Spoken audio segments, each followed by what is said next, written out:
बंटीपुरा जंगल के पास एक हाईवे था। वो टनल तक जाता था। उसमें से कई सारे बस, लॉरी, दूसरे गाड़ियां गुजरती थी।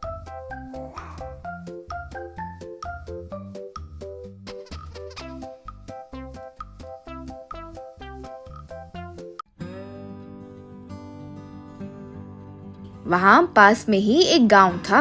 उसमें जिगर नाम का एक युवक रहता था। जिगर बहुत होशियार था, बहुत अच्छा भी था। वो उस गांव के एक सुपरमार्केट में डिलीवरी बॉय के तौर पर काम करता था। अपने ऑटो में सामान लेकर घर घर जाकर देता था। एक दिन सुपरमार्केट का ओनर जिगर को बुलाकर, जिगर, शहर से आने वाले टमाटर और अंडों को पहुंचाने जरा देरी हो रही है। वहाँ ट्रक ड्राइवर की हड़ताल कुछ है, इसलिए तुम जाकर अपने ऑटो में वो लेकर आओगे क्या? वरना यहाँ कस्टमर्स नाराज हो रहे हैं। यूँ कहा। जिगर ठीक है कहकर सिटी के लिए रवाना हुआ।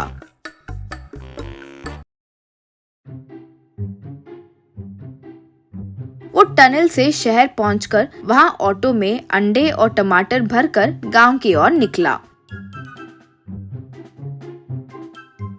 रास्ते में उसका ऑटो टनल के अंदर से गुजर रहा था। आगे एक बस जा रही थी। इतने में एक बड़ा सा भूकंप आया और टनल के आगे और पीछे के भाग में पत्थर जम गए और पूरा रास्ता बंद हो गया। इससे बस रुक गई। लोग नीचे उतरे और घबरा गए। जिगर भी गाड़ी से उतरकर परेशान हो गया था। जिगर तुरंत अपने दुकान के मालिक को फोन मिलाकर, सर, यहाँ टनल में फंस गए हैं सर। लगता है भूकंप आ गया है। पत्थर गिर के रास्ता बंद हो गया है सर। बाहर आने का कोई मार्ग नजर नहीं आ रहा है। मेरे साथ साथ और कुछ लोग भी हैं सर। तुरंत पुलिस वालों को फोन मिलाइए सर। यूँ कहा। तब एक औरत, हे भगवान, अब कैसे? हम जिंदा भी रहेंगे या नहीं? अरे हे भगवान, ये क्या हो गया? कहकर रोने लगी। जिगर, माँ, कोई भी घबराइए मत। ऐसे समय में हमें शांत रहना चाहिए। हम जरूर बाहर निकलेंगे। यूँ कहा। इतने में पुलिस कलेक्टर टनल के पास आए। एक जेसीबी टनल से पत्थरों को हटाने की कोशिश कर रहा था। जिगर का फोन बजा तो वो फोन उठाया। दूसरी तरफ कलेक्टर था। बाबू जिगर, मैं कलेक्टर बात कर रहा हूँ। ये पूरा रास्ता बंद हो गया है। इन पत्थरों को निकालने के लिए कम से कम 1 हफ्ता लगेगा, ऐसे हमारे इंजीनियर्स कह रहे हैं। तुम लोगों तक खाना पहुँचाने का भी कोई तरीका नहीं मिल रहा है। यूँ कहकर घबराने लगा। तब जिगर, आप घबराइए मत सर। यहाँ लोग बहुत डर रहे हैं। हफ्ते भर यही रहना होगा। उन्हें पता चला तो वो खूब रोने लगेंगे। कोई तो तरीके से मैं मैनेज करता हूँ। आप कोशिश करते रहिए। यूँ कहा।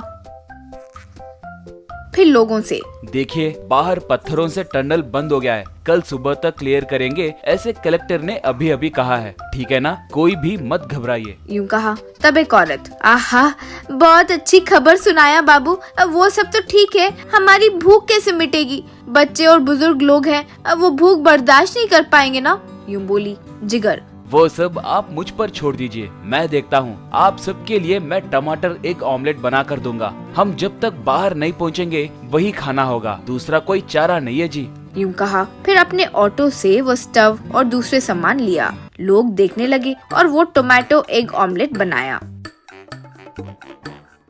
उन सबको दिया। वो खाकर सबने भूख मिटाई।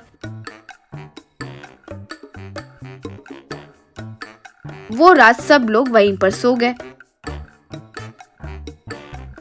ऐसे जिगर कुछ ना कुछ कहकर उनका ध्यान भटकाकर उन्हें हिम्मत देने लगा।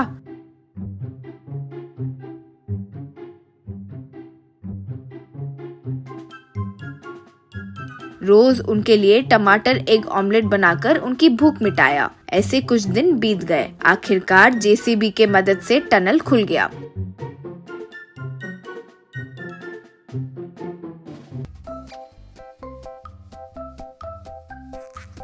लोगों को बचाने के लिए जिगर की खूब प्रशंसा की गई। कलेक्टर, जिगर, बहुत महान काम किए। तुम जैसे युवक हमारे देश के लिए बहुत जरूरी है। तुम्हें सरकार से नौकरी मिले, इसका इंतजाम मैं करूँगा। यूँ कहा। जिगर खुशी से कलेक्टर को नमस्कार किया।